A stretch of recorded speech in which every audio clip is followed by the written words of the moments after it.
पहचान रहे हो? हाँ सर, हाँ सर। अरे हमारा फोन गिर गया था ना, अब आपका पहचान गया मैं आपको। मैं मैथिली शरण गुप्त बोल रहा हूँ। जी सर, सर प्रणाम प्रणाम प्रणाम प्रणाम प्रणाम सर। बहुत लंबे समय बाद बात हो रही है। हाँ सर, हाँ सर, और बिल्कुल। हमारी हर बात रिकॉर्डेड होती है, ये आपकी जानकारी में ऑलरेडी है। जी जी जी जी जी। और कैसा चल रहा है? हाउस सब लाइफ एट योर एंड? बहुत अच्छी, बहुत अच्छी, बहुत अच्छी। आप कैसे हैं? आपका कैसा चल रहा है? मैं एकदम लगा हुआ हूँ, इस देश को बदलने की इच्छा और आकांक्षा रखता हूँ। जी सर। ये ऐसी बात आपको कम कर लोग करते हुए मिलेंगे। जी बिल्कुल सही कह रहे हैं। क्या? बिल्कुल सही कह रहे हैं आप। ऐसा स्टेटमेंट कोई आपको देता मिलेगा? नहीं नहीं, बिल्कुल नहीं। हाँ? नहीं? बिल्कुल नहीं। तो अब बताओ, आपकी क्या इच्छा है? अब हमारी तो हम तो अपनी जो कर्तव्य है वो तो कर ही रहे हैं। नहीं, हम लोग कहीं ना कहीं सभी लोग सामूहिक तौर पर फेल कर रहे हैं, हम्म। क्योंकि सही तथा हम पब्लिक तक पहुंचा नहीं पा रहे हैं। जी जी जी जैसे इतिहास को बदल दिया गया, जी जी जैसे इस देश को अपन जो कहते हैं स्वतंत्र हुआ, जी ये देश स्वतंत्र नहीं हुआ, इस देश के साथ षड्यंत्र हुआ। जी। ये मालूम नहीं, आप पत्रकार होने के नाते आपको इस बात का एहसास होना चाहिए कि हम्म। इस देश के साथ षड्यंत्र हुआ। डरे हुए अंग्रेजों से, अंग्रेजों की शर्तों पर देश का विभाजन करते हुए जी सत्ता का हस्तांतरण अपने व्यक्तिगत हित के लिए प्राप्त किया। जी जी और अभी आरबीआई की 1947 की बैलेंस शीट को खगाला गया तो मालूम पड़ा कि इन लोगों ने 700 करोड़ रुपए इन अंग्रेजों को इस बात के लिए दिए कि जो अंग्रेज यहाँ पर आपके ऊपर लाठियां बरसा रहे थे, उन्हें ताउम्र पेंशन की जो है एक राशि, एक मुश्त राशि दी गई है। हम्म 700 करोड़ रुपए उस समय के, 1947 के। हम्म। अब इसमें स्वयं से एक सवाल उठता है कि क्या ये पैसा इन दुष्ट राजनेताओं के पिताजी का था क्या? सही बात है। नहीं, ये तथ्य जनता से क्यों छिपाया गया? कह देते कि भाई अंग्रेज जो है ना नहीं मान रहे थे इसलिए देना पड़ रहा है, लेकिन तथ्य छिपाना तो बुरी बात है ना। जी बिल्कुल बिल्कुल। अच्छा, अब आप ये बताइए, आपके ऊपर गुलाम नियम कानून कौन से थोपे हुए हैं? वही नहीं थोपे हुए हैं जो अंग्रेजों ने भारतीय गुलामों के लिए बनाए थे? क्या सोचते हैं आप? बिल्कुल सही बात है, इसमें तो कोई सत्यता है। मतलब जिसका मकसद था कि हर भारतीय को कदम कदम पर अपमानित किया जाए, जी। कदम कदम पर उत्पीड़ित किया जाए, हम्म आपका शोषण किया जाए, आप में हीन भावना पैदा की जाए और जी आपको प्रक्रिया में उलझाकर बर्बाद कर दिया जाए, जिससे आप अंग्रेजी साम्राज्य की तरफ नजर उठा के ना देख पाए। जी इस मकसद से बनाए हुए नियम कानून जी अभी 3 नए कानून बनाने के बाद भी आपके ऊपर क्यों थोपे हुए? जी।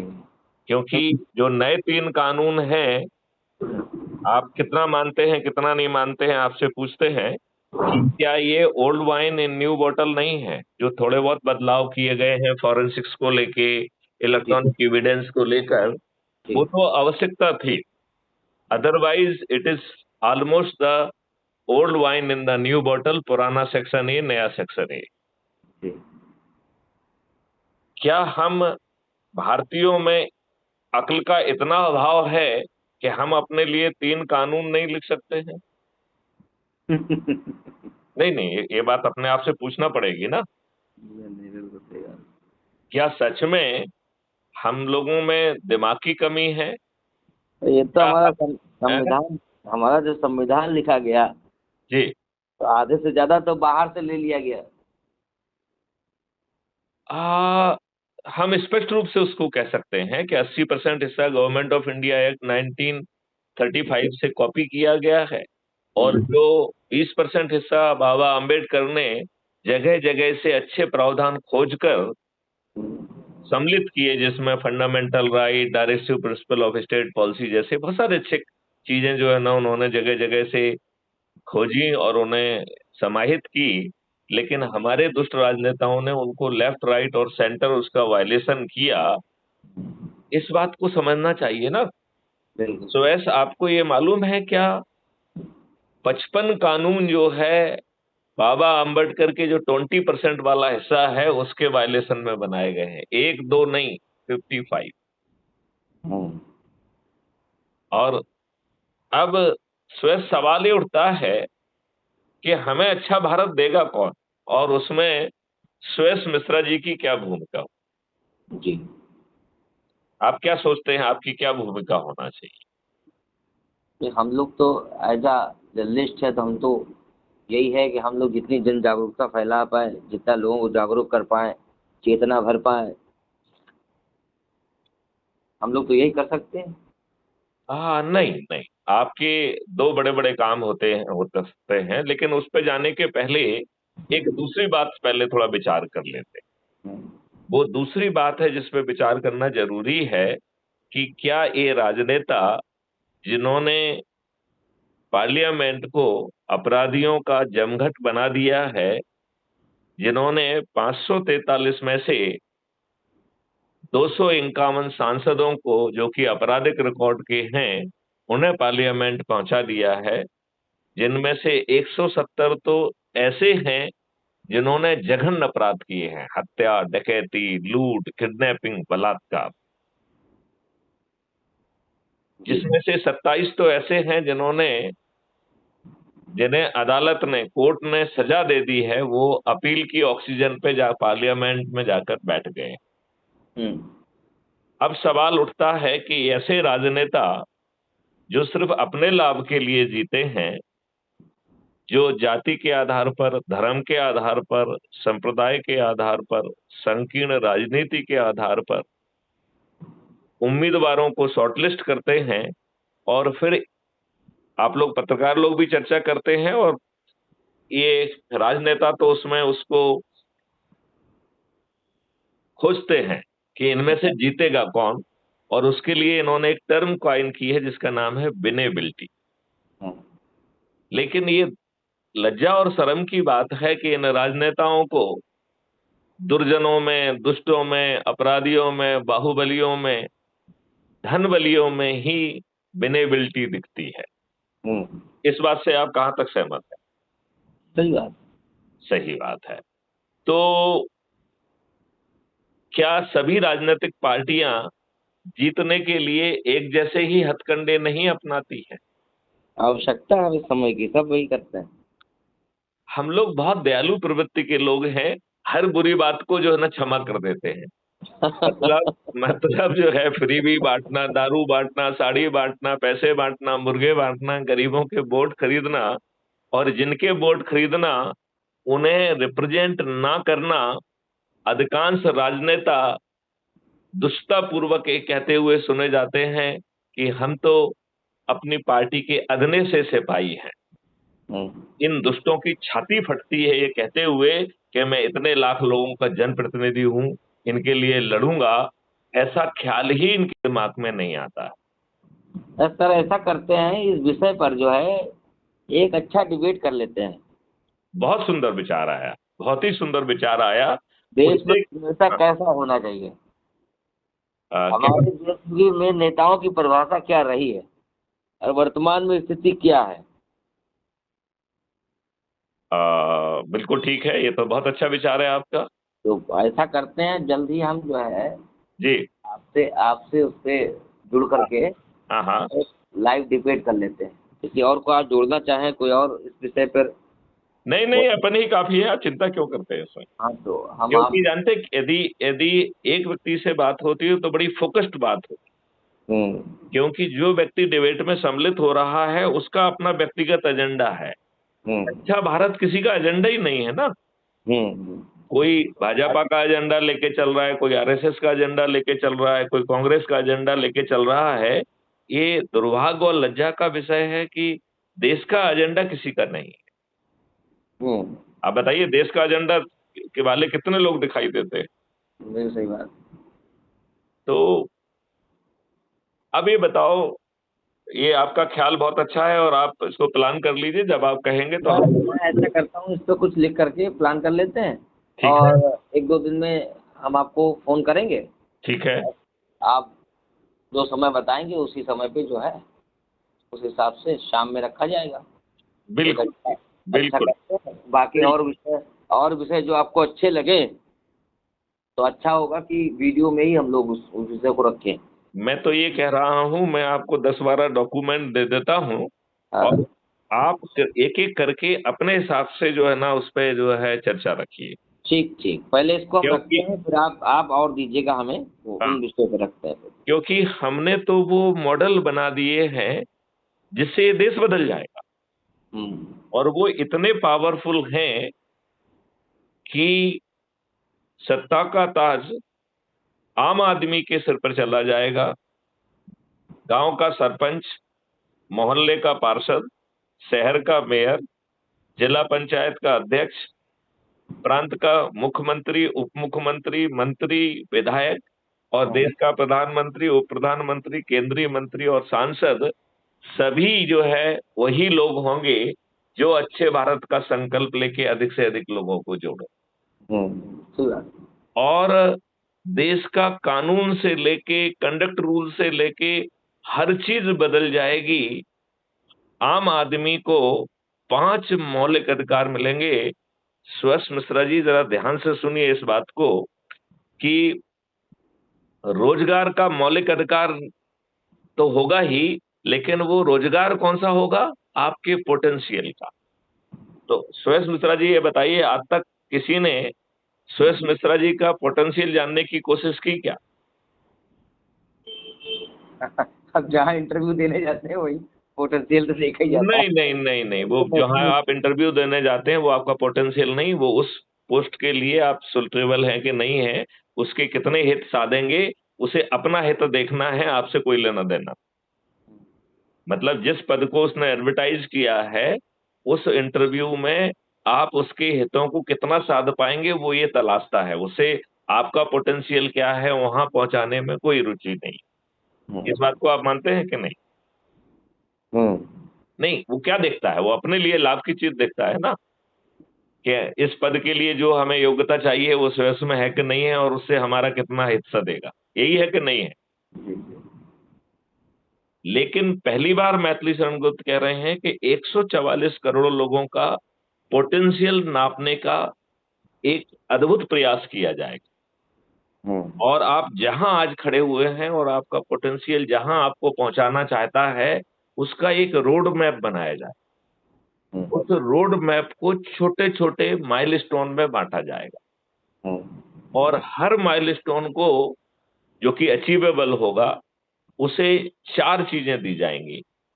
पहले हम शिक्षा, हुनर और टेक्नोलॉजी इनेबलिंग कहते थे, लेकिन अब उसमें मुझे एक चीज और जोड़ना पड़ रही है, जिसका नाम है संस्कार। क्योंकि हमने तो संस्कार विहीन युवाओं की फौज खड़ी कर दी है।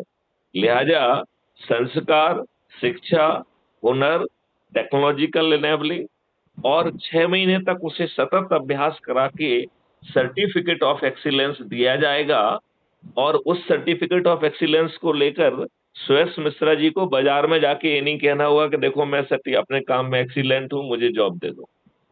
आपको सीधे राष्ट्रीय संपदाओं के निर्माण में लगा दिया जाएगा, और इन राष्ट्रीय संपदाएं जो कि करोड़ों लाखों करोड़ों की होंगी, इनके निर्माण में भारत सरकार के खजाने से एक पैसा नहीं लगेगा।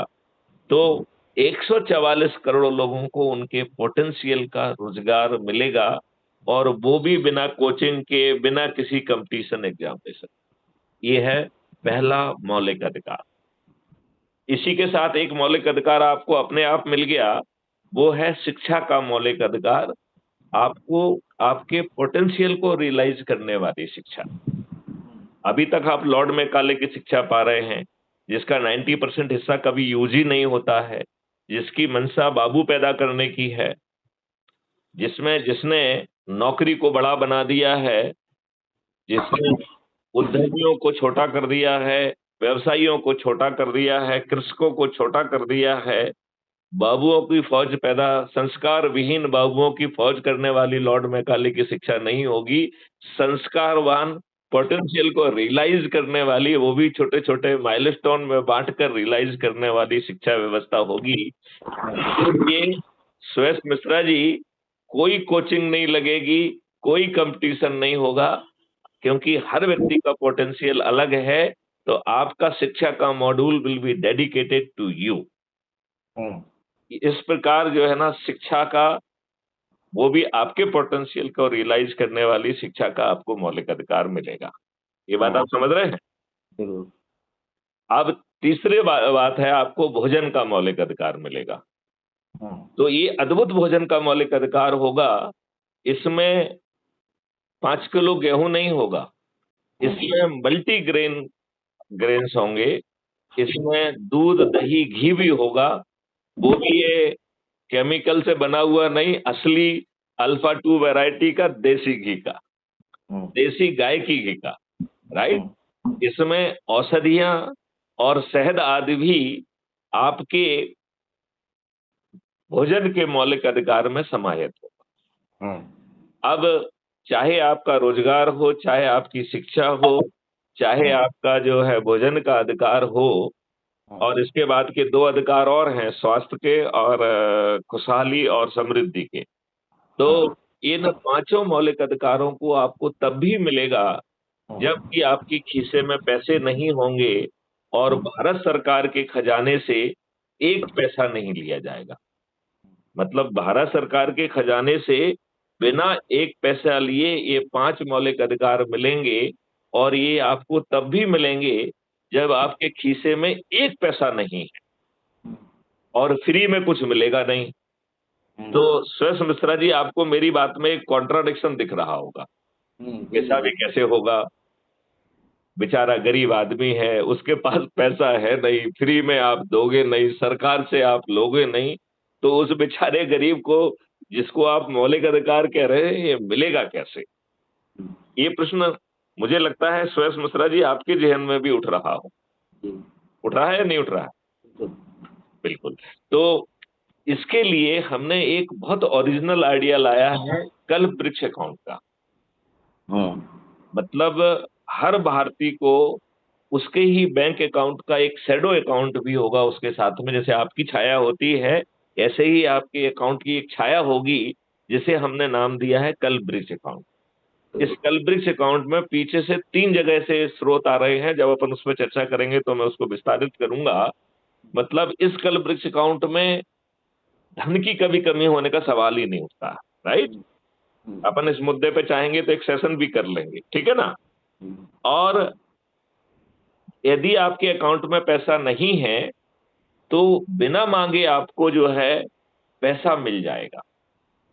तो सुयश मिश्रा जी, इसमें समझने वाली बात यह है कि आपको पैसा मांगना नहीं पड़ेगा, पैसे का कहीं से अनुमोदन नहीं होगा, बिना कहे बिना बोले आपको अपने आप जो है वो पैसा आपके ही कल्प वृक्ष अकाउंट से आपके खाते में आ जाएगा।